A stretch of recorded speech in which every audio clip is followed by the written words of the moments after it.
Hi, I'm Alex Howard, and I'm here with Julie Alderman from Nutrition Team at the clinic. And today we're going to be talking about blood sugar and its role in ME, chronic fatigue, fibromyalgia, and that group of illnesses. And I'm particularly excited about talking in the video today because this was something in my own recovery path which was a really huge factor. That when I really understood this and how to work with this and how to balance my blood sugar, it made the world of difference to how I was feeling. So Julia, thank you for being here today. Maybe the first thing to talk about is what blood sugar is and why it does need to be controlled for people.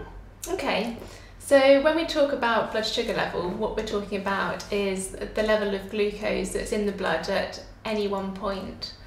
And the body needs to keep the level of glucose in a nice controlled range, as if it's too high then that can be dangerous, and likewise if it's too low that can also be dangerous. And obviously people are probably aware of things like diabetes and that kind of thing. People have much more kind of severe issues around this and issues of insulin and that kind of thing. But in the context of ME, chronic fatigue, fibromyalgia and that kind of thing, what are some of the symptoms people can experience if they have blood sugar, which is often it's too low, but often it's too high as well? Yeah. Well, the classic symptoms where blood sugar has fallen too low, which will classically happen kind of 3 or 4 hours after eating a meal, would be feeling shaky, irritable, not being able to think straight, so that feeling of brain fog. Also feeling very hungry, sugar cravings, might also have palpitations, anxiety, those sorts of symptoms. And obviously the symptoms that you're talking about are really a lot of the ME, chronic fatigue, fibromyalgia symptoms, especially kind of, I think for a lot of people the symptom of dizziness especially is one where it's really hard to understand it, but actually in terms of blood sugar it makes a lot of sense why people feel the way that they do. So what can we do to kind of help keep blood sugar within normal ranges? I mean, how can people actually work with it? Okay, well, I mean, there's a lot that can be done on the diet to keep blood sugar within the range that it should be. But to give you some of the background as to how the body actually helps to control the blood sugar, that would be useful.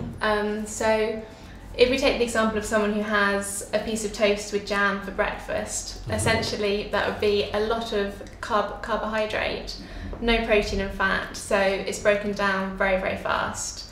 You're describing the snack that I actually used to have when I was ill. One of the things I used to find that I was hungry all the time, and so I would literally do that. I would have organic bread, and I would have organic strawberry or raspberry jam. So as far as I was concerned, what I was eating was healthy because it was organic. And I had no concept at all that what it did was actually fed my anxiety and would maybe give me a hit of energy, but then I'd be starving again an hour later. And that's extremely common. Often people think, they shouldn't be eating the chocolate bars and the biscuits and things like that, which will obviously send blood sugar rocketing high.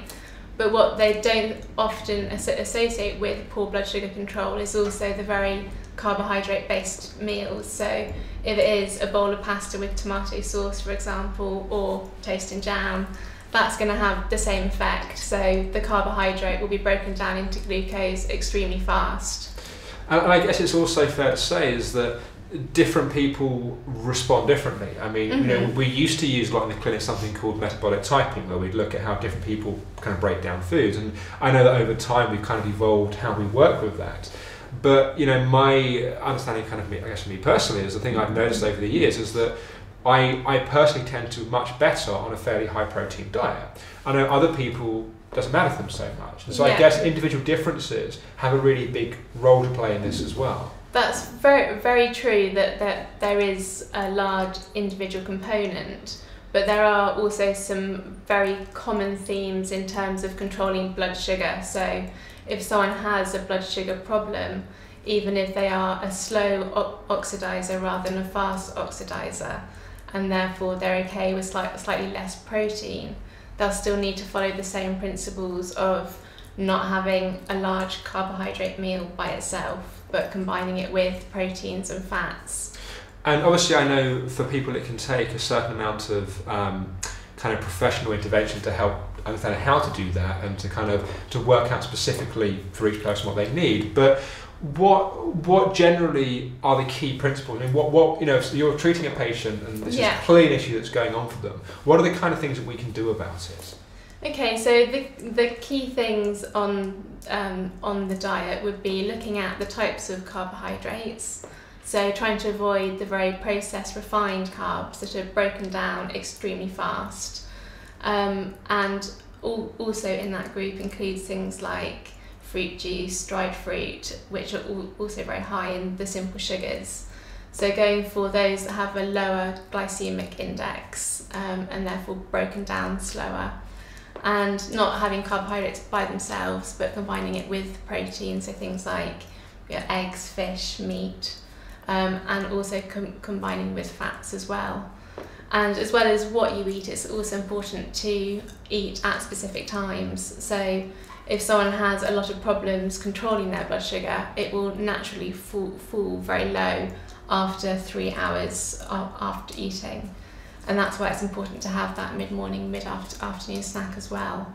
But provided it is the right thing with protein rather than just carbohydrate. Yeah, and I think it's probably just worth just saying from a psychology point of view as well, that emotions and someone's mental psychological state also has a big impact on their blood sugar as well. And so, if somebody gets really stressed and a really high state of anxiety or is stuck in that state, then that has a big impact on someone's nervous system, how they break down food, how they feel, and that kind of thing. And so this is why on the psychology side, calming down the nervous system and getting into a healing state can also be really key for dealing with some of the underlying reasons why people can have blood sugar issues. And I guess that's something else I was going to ask you about, that there's obviously kind of working with it with food, but there's also looking at what are some of the underlying reasons why this is happening in the first place for people. Absolutely, and you mentioned stress there, and some of the stress hormones are actually key to balancing blood sugar, and that's where the adrenal glands actually come in.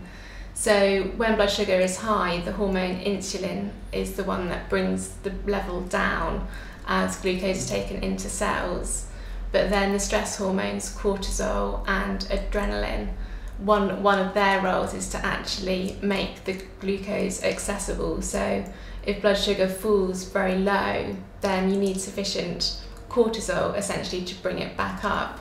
So if the adrenals are very fatigued and cortisol output is very low, then it's going to be extremely difficult for the body to raise glucose levels. Yeah, and I think this is one of the reasons why it's really important to see the bigger picture, because I know that in my initial kind of understanding kind of years ago in my own kind of recovery with this was that I just learned to manage it through food. Mm-hmm. And so I kind of could symptom manage it, but it wasn't really dealing with the underlying reasons why it was something that was out of balance in the first place. Yeah, and also if there are chronic infections involved or specific nutrient deficiencies, things like that, then that's all going to have a big impact on blood sugar as well. So like you say, very much trying to identify the underlying cause as well. Okay, fantastic. Well, thank you, Julia. Thanks. And hopefully for people watching, it's been a kind of interesting kind of insight into this. And if you're watching and you're already a patient at the clinic, then it's certainly something to discuss with your practitioner, and obviously they'll already have been taken into account. And also if you're interested in finding out more, then a free information pack and then a free 15-minute chat is a great place to start. So thank you for watching.